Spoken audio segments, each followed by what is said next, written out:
Hey folks, welcome to our call today. We're going to go ahead and get started in a minute.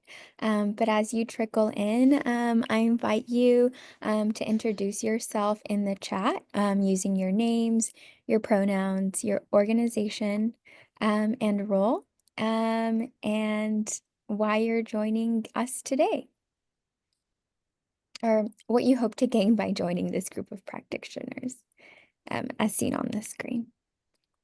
I can get started for us. My name is Quinny Sanchez Lopez. I use she, they pronouns. I am the community advisor here at the Digital Benefits Network on the Digital Identity Community of Practice. And I'm very excited to have you joining us today. As you continue to introduce yourself in the chat, we're going to be going ahead and getting started. We'll remind folks as they trickle in on those prompts that we would like to get to know about them. But right now, I'm going to invite Ariel Kennan, who is our director for the Digital Benefits Network, to share a few words with us. Thanks, Quinny.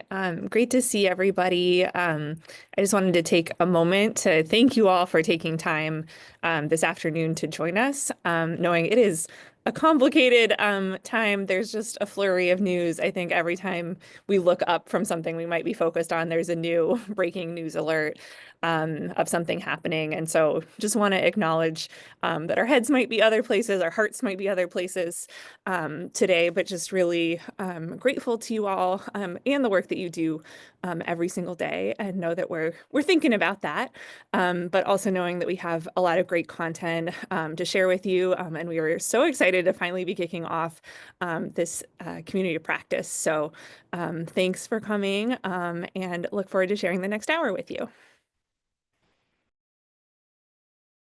Thank you, Ariel. And thank you all again for being here today. I know a few folks are trickling in. Just again, a reminder, I'm Quinny. I'm going to be the advisor for this community of practice. And we have a full agenda planned for all of y'all today. So I'm going to share that briefly. We're going to start with an overview of the community of practice, including the context, mission, and plans for 2025. Then we'll invite Ashley Seelong from the DBN to share about the Digital Governments Hub.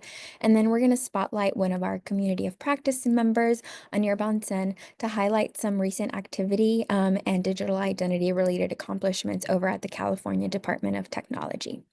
And then we're going to break or end our call by breaking out into peer groups to give you an opportunity to meet other provider members working in similar roles and sectors.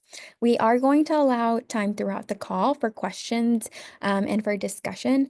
So in the meantime, we kindly ask that if you do have a question, that you type it into the chat or that you use the raise hand feature so that we can address it when we do get to that portion of the Q&A. With this being a virtual call, we do ask that if at all possible, you remain muted. And also, with this being our first call, we are open to improving our calls, continuing and moving forward. So if you do have any feedback for how you want to improve these calls moving forward, I encourage you to reach out to me over email. We do have an email specific to the Digital Identity Community of Practice, and I encourage you to reach out if there's any way that we can improve these sessions for everybody. Okay. So now I do want to pause because there are a lot of folks making this first meeting possible. These are my colleagues at the Digital Benefits Network. Ariel, you've already been introduced to her. We have also Elizabeth Bynum-Sorrell, who's our Senior Manager for Research and Engagement on Digital Identity. Jennifer Phillips, Tina Amper, Ashley Seelong, Olivia Zhou, and Maya Garg also joining us on this call. And I'm actually going to invite Elizabeth to take some time to talk to us a little bit more about the work that the DBN is doing on the community on digital identity and how the community of practice falls into that overall strategy. Awesome. Thanks so much, Quinny. So it's great to see so many familiar and new faces on this call. My name is Elizabeth Bynum Sorrell, and I just want to share a little bit about DBN's digital identity work. So we've been researching digital identity for the past 2.5 years.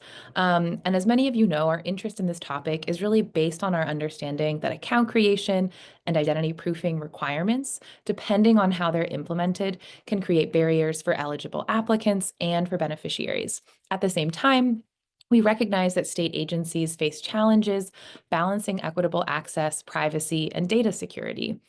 In our model for our work, we really are rooted in the idea that our research should be informed by the needs of people in our networks, and that our communities should be informed by the research that we conduct. We see this new digital identity community of practice as the overarching home for all of our digital identity related work, from research to events and partnership projects. When it comes to research, one of our major outputs last year was an updated landscape research report looking at the state of account creation, identity proofing, and authentication across online public benefits applications for SNAP, TANF, Medicaid, childcare, WIC, and unemployment insurance. And we released all of that report in an open data set in December of 2024. I'm also really excited to share that this spring and summer we'll be conducting and publishing research on looking at the experience of beneficiaries who are using identity management tools when accessing public benefits. And as we've continued our work on this topic, we know that to have the best shot at providing states with the tools they need to answer the question of whether and to what level to use account creation and identity proofing in benefits delivery, we need to work in partnership with other organizations and leverage existing resources and guidelines as much as possible. For that reason, we're partnering with the National Institute of Standards and Technology and the Center for Democracy and Technology on a new project, Balance ID, enabling secure access and managing risk in SNAP and Medicaid. And I know many of you are actually already engaging with us on that project, and we'll drop a link in the chat in just a moment about that work. But as mentioned, this community is really the kind of overarching container and home for all of our ongoing work on digital identity. And with the launch of this community, we're really excited to have all of you here today. I'll pass it back to you, Quinny. Thanks so much. Thank you, Elizabeth. It's really exciting to be a part of something that is so important in the public benefits ecosystem. And once again, I'm glad that you all get to be a part of that. So now that we've kind of like given you a recap of like where this falls in for the DBN, it's time to get to the good stuff. We're gonna take some time to talk about the mission, goals, and plans for the community of practice. And I know for me, like it's really important that when we are starting something new, that we're addressing the way in which we invite people into these spaces and create opportunities for them to be welcomed.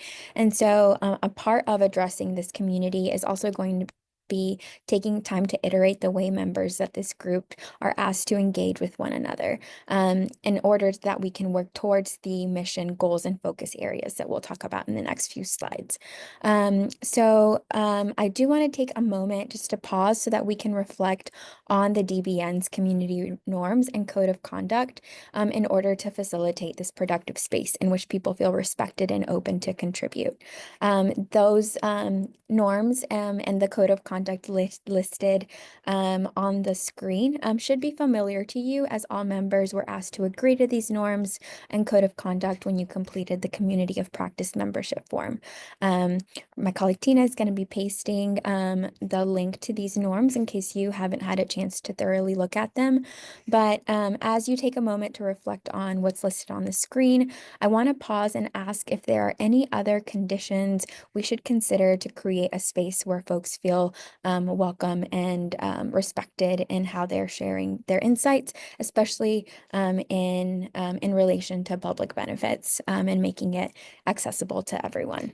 If you have suggestions for any other norms that we should consider, I encourage you to reach out again over email, or if you want to type your suggestions into the chat, we're happy to have folks think through those as well. But we do want to make sure that as we move forward, we're facilitating a space where folks can give feel comfortable sharing like their honest feedback and feel open to like asking questions that are very pertinent to making sure that public benefits are accessible to those that are needing those services. So thank you for taking the time to look at these with me. I don't see any feedback or any suggestions in the chat. But again, if you do have those, please feel free to reach out. So now that we've established how we're going to show up in this community space, I want to dive into why we're in this space. So in the DBN's work on digital identity, we've heard from stakeholders across the ecosystem echo challenges to digital identity implementation, especially among local and state governments, as well as mentions of client challenges with digital identity technology and potential risk. So while we're making strides in our research and engagement, we know that the challenges across the field call for public benefits practitioners, technologists, and advocates, and direct service providers to promote the delivery of public benefits by coming together to solve for ways to inform appropriate, responsible, equitable, and effective use of digital identity and public benefits. So we plan to do this by facilitating a strong community that amplifies the needs and people of people with lived experience, that fosters shared subject matter understanding, and that guides effective implementation. So in an effort to establish a true community-driven community of practice, the DBN launched a public community survey in September 2024 to understand stakeholder concerns, wants, and needs regarding both digital identity and a community of practice on this topic. Through this process, we were able to identify the community's values, preferred ways to engage, urgent challenges, and areas folks want to learn about. We've gathered that data to inform the structure of our programming, and we will share these with you in these next few sections. Let's start off by identifying those shared values. It makes me really happy to say that the shared values that people inputted into the survey reflect the mission of our community of practice. So folks, the reason that many of you have chosen to participate in this community is aligned in wanting to ensure access to public benefits, promote administrative efficiency, and collaborate to achieve solutions. These values, as I mentioned before, are echoed in our mission statement, and I'm glad that like we have already established this sense of like unity and why we're here. The program of the COP will center the sharing of best practices and learning opportunities. We'll aim the type of activities will focus on this community will focus on sharing about digital identity topics and workshopping best practices. And we're going to aim for this programming to be as interactive as possible to allow for new connections to develop. Additionally, we will be highlighting community of practice members who are subject matter experts to share information to help others grow in their knowledge according to the following focus areas. So, through the community of practice, we were able to identify 3 urgent challenges and several priority learning topics. The urgent challenges that we will focus on addressing in this community are the need to center beneficiary experience, potential harms to clients through digital identity, and limited options for equitable verification. In relation to learning priorities, participants were largely aligned on wanting to learn more about the beneficiary or applicant experience with digital identity systems. This is echoed as with the urgent challenges component, and so we are making this the central priority topic for the community of practice. We will also focus our programming on helping our community learn about ways to streamline identity verification, understanding requirements related to digital identity in the context of public benefits, interoperability of identity systems, and digital identity standards with which we're moving along with our Balance ID project that we're doing in collaboration with NIST and CDT. Through the next year, we'll engage with each other in a variety of ways through formal events and informal and asynchronous dialogue. We will participate in recurring quarterly community of practice calls, such as this one, where you'll hear brief information about ecosystem resources and practitioners implementing best practices. During these meetings, you will also break out into peer groups to have an opportunity to dive deeper into discussion around the topics presenting or pending items. We will also hold regular question and answer sessions around digital identity with subject matter experts addressing the learning priorities addressed by the community. Each of these Q&A sessions will have a specific topic, and we will let you know of that topic ahead of time. We're also planning to host special sessions or workshops based on current partnerships or urgent challenges. We will provide overviews of the Balance ID project, and while we'll also invite you to engage in that work. And we're also working towards a workshop in the second half of the year to support you in engaging with beneficiaries in digital identity implementation. In the chat, we're sharing a link on more about our Balance ID project in case you want to continue participating in that. We're also excited to be launching an asynchronous community through Slack, where you'll have the opportunity to engage in ongoing conversations around digital identity implementation, best practices, and share insights and feedback. We'll have channels dedicated to news sharing around digital identity, another for discussion, and one specifically for our state, local, tribal, and territorial government members working on implementation. In the chat, we're going to be I'm sharing the link to join the Slack community, and I welcome you to use the time on this call to join our Slack community. I will also be sharing a follow-up email in case you need a reminder to join later on.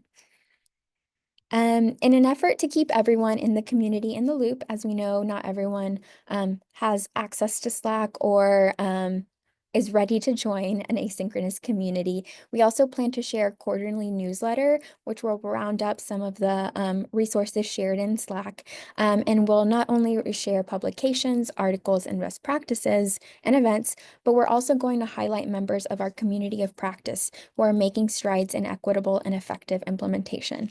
The purpose of this community is for you to get connected with other people that are mission aligned with the purposes that you're aiming to achieve. And we're going to try to facilitate those connections and that exposure to those folks in as many ways as possible. I'll also be reaching out to members throughout the year to schedule one-on-ones, and that'll allow me to get to know you better, understand your work, and identifies ways that the community of practice can support you and your mission. Just another thing to note, this community of practice is not, this is not the only people that are going to be in the community of practice. We want this to continue to be a community where folks can feel free to invite their colleagues. And so if you know anyone that would benefit from joining this digital identity community, please invite them to join by sharing the membership form with them. All right. So these are some of our activities planned for early 2025. Today we have our kickoff. We're having our kickoff, which is exciting, and we're launching our Slack community. In early March, we're going to have a session on prioritizing access and safety, which is going to be a Q&A session on service design and digital identity. And in April, we will have our second quarterly digital identity community of practice. And so I will be sending a save the date for you to have that, that time on hold. I've covered a lot in this section, and so I want to pause in case anyone has any questions. If you do, please feel free to use the hand raise feature or to drop your questions into the chat. In case we don't have time to get to all of the questions, I will happily follow up over email and include that so that everybody is privy to the answer and the question that was asked. So I'm going to pause now and I'm going to see if anyone has any questions.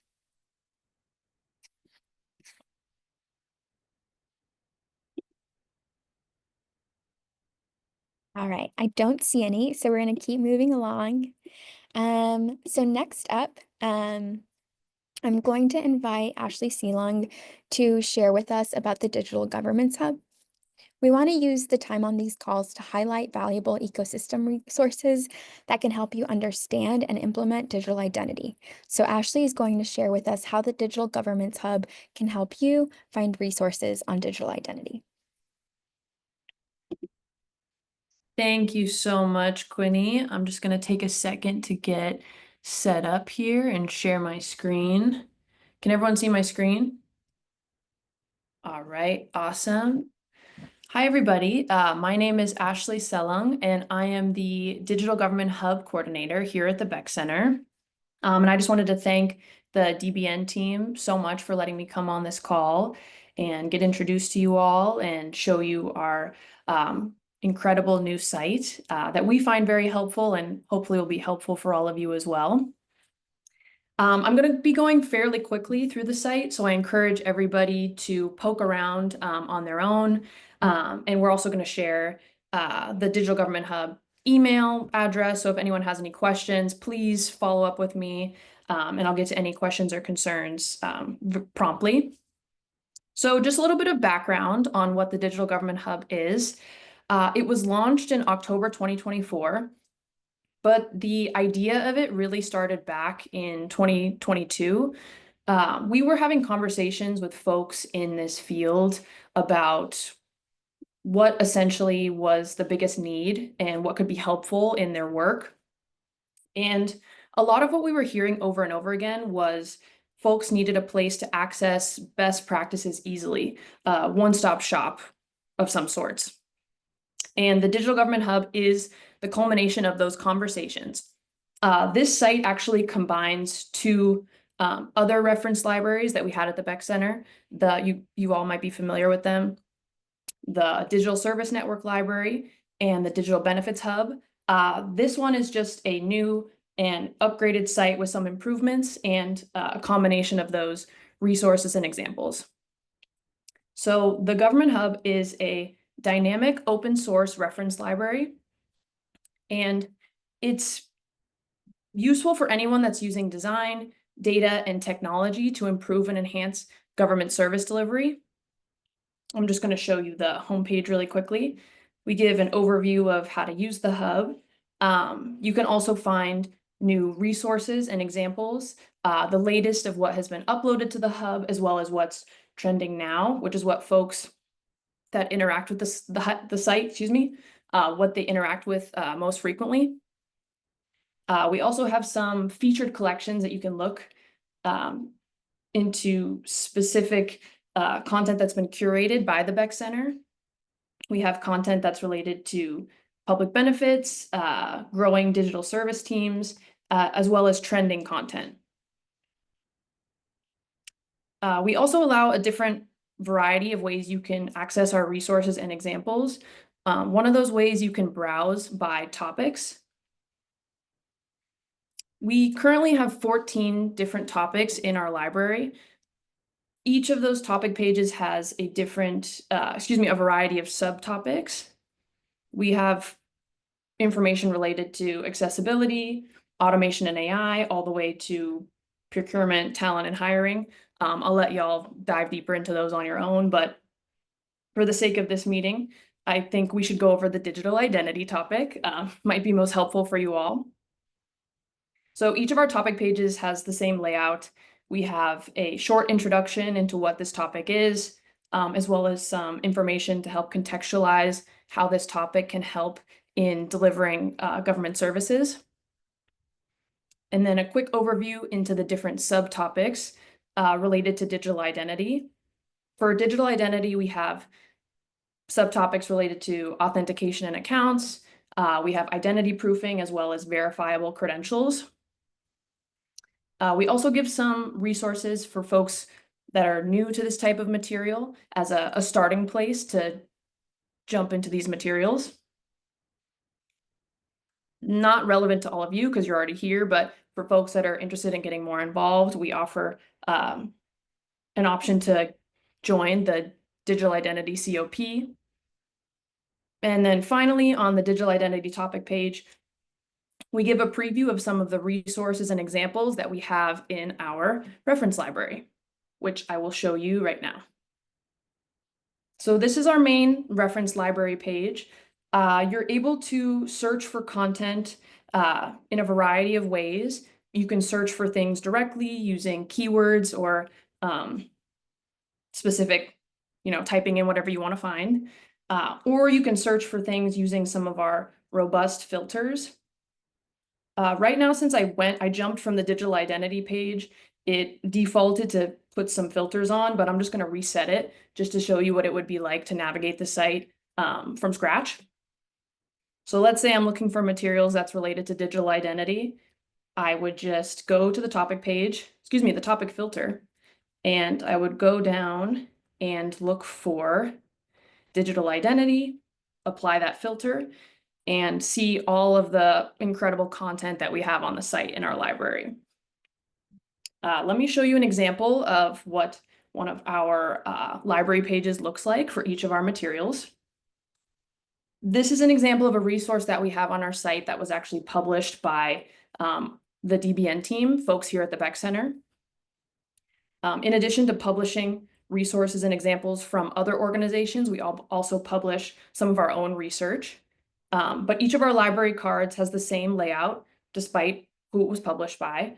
We have some introduction into the material. It's a title, we have a description, and then some related tags that just give you a bit of information into what this type of content entails, what kind of audience it's intended for, if it talks about any specific benefits program, so on and so forth. And then we just allow you to jump right into the material, explore it, and see all of the incredible content yourself. I'll let y'all go and do that on your own. In addition to stuff that we publish from the Beck Center on the site, we also have just a variety of other resources and examples that have been published from incredible, reputable organizations, universities. This one's from Clarkson University, and just a ton of different research and organizations across the ecosystem. I'll show you an example of another one. This is another example of a resource that we have that was published by the Center on Budget and Policy Priorities. It has the same layout as a resource that we published internally, but instead of being able to see the content on the Digital Government Hub site, we let folks jump straight to the source material. The point of the hub is we didn't want to republish or recreate incredible content that was already out there. We just wanted to create a one-stop shop for folks to be able to find relevant material that they need quickly and efficiently.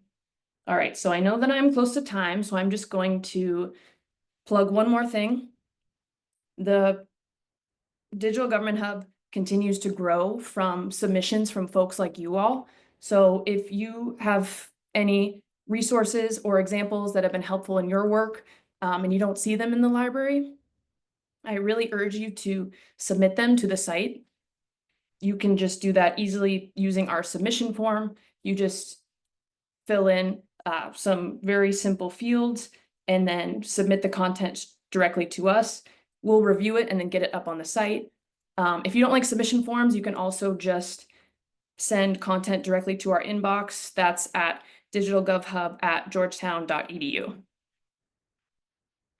And I really encourage you all to submit content and continue to add incredible resources to this robust library that we have here.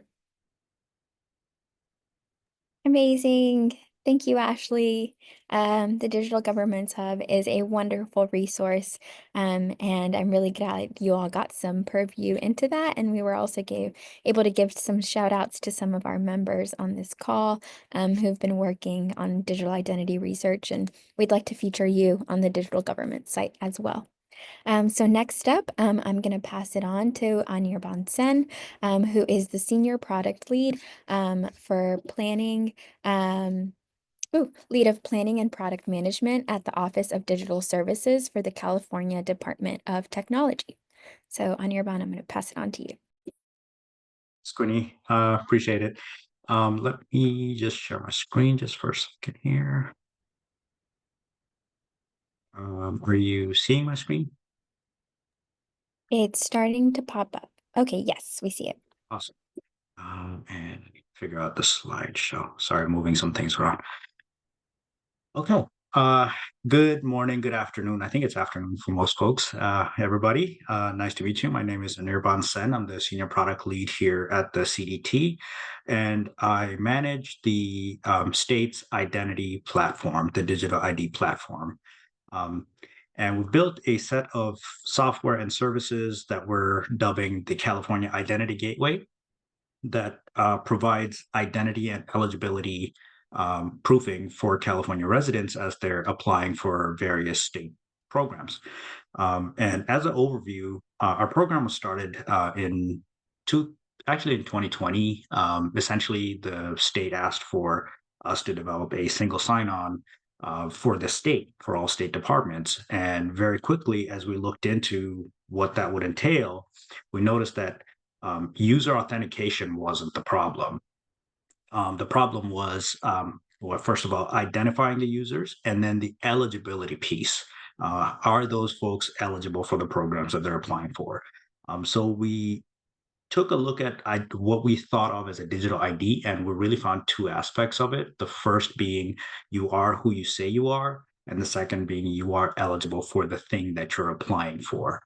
And so with that in mind, we built a platform that actually serves that, and only in the instances where an individual is interacting with the government, meaning that we do not hold or store any of your information in any kind of database centrally. We only The only time an identity is useful is at the moment that it's being asked for, and then after that, it disappears into the amorphous state of being an identity in various disparate data sources. So essentially, it's securely connecting program departments with identity providers to authenticate applicants and to data providers for eligibility. That's essentially what the California Identity Gateway does. And in the problem they were trying to solve today in the current state for program participants, our California residents, a lot of times it's inconvenient in-person appointments. There's a lot of paper-based documentation. Those paper forms are essentially stored in file folders at an office somewhere. And there's several different accountant processes that you have to go through. And then on the other side, for the government agencies, each agency has a different procedure for each program. There's a lot of security risks from all of these integrations. And then there's also a long lead time for government agencies to change their programs and policies to account for any kind of changes in eligibility criteria, for example. So we're trying to solve that through just essentially making all of this process online and seamless. Some of the advantages of digital verification, individuals can access our platform and log in from anywhere, mobile phone, desktop, so it's accessible anytime, any place. And then for government programs, we're building a platform that's interoperable, and there's fostering of data sharing agreements between state departments so that you don't have to submit your information multiple times to each different government agency or state agency. So yeah, the way we built our platform at the core of it was based on these four key principles: world-class security. Essentially, we've built a platform that's within the California Department of Technology's Information Security Office and our infrastructure that supports that. We are private by design. We, by design, do not store any information on California residents. We have no database that stores PII. We are accessible and open for all Californians to use. We have several different consent UI language pages where, as a Californian that's interacting with our platform, knows exactly where their information is going and for what purpose, and they can always opt out if they choose to. And then we're also built on an open platform, open source code and open standards. And we are willing to share our code with everybody. So if anybody wants to use our code to build their own identity gateway, more than welcome to do so. And again, the need for this ID gateway, it's not single sign-on. It's essentially to prove your identity to the government at the time that you need it, as well as your eligibility. Again, there's a lot of barriers to data sharing. We talked about PII exposure. So we're trying to build this in a secure way that allows folks to share their personally identifiable information with government, with state agencies for the purpose of getting benefits. And that's it. And how does this work? So essentially, we at the CDT, the Identity Gateway, have made connections with several different identity providers as well as data providers. Some examples are, an IDP would be like a login.gov. A data provider could be a Veterans Affairs department. And these are API connections secure over an OIDC connection, OpenID Connect standard. And the way our workflow works is an individual comes into a local agency like a Monterey Salinas. Imagine John Smith, he's a veteran, and at Monterey Salinas Transit, he is eligible to get a veterans discount. How would he do that through our platform? He applies for that veterans discount through the Monterey Salinas portal. That portal sends his information redirected through the identity gateway onto login.gov. And login.gov, by the way, at this point in step 2, it is tokenized. It is not his PII through an API connection. It is tokenized and sent over to login.gov. Login.gov responds with this individual's, the information that they have, which is at a first name, last name, perhaps a date of birth, an address. And that information is also tokenized, sent back to the identity gateway. We make a further call out to the Veterans Affairs Department to another tokenized call, which includes this individual's first name, last name, date of birth, and address. And the VA checks to see if this person is in their database, sends us back, yes, this individual is a veteran. And again, when we come back to the identity gateway, we tokenize the information, strip out all PII, and the only thing that we send back to the Monterey Salinas Transit Department is, yes, this individual is eligible for that benefit. We're not sending any PII back to the asking agency, and then at the end of it, he gets the benefit.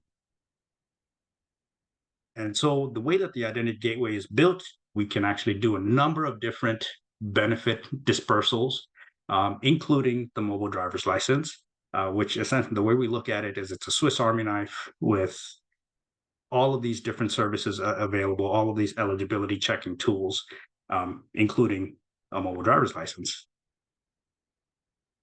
With that, I am going to stop and I can take questions or hand it over back to you, Quinny. Yeah, I think we have time for one question, and then if I'll drop your email address in the chat if you're okay with folks reaching out. Sure.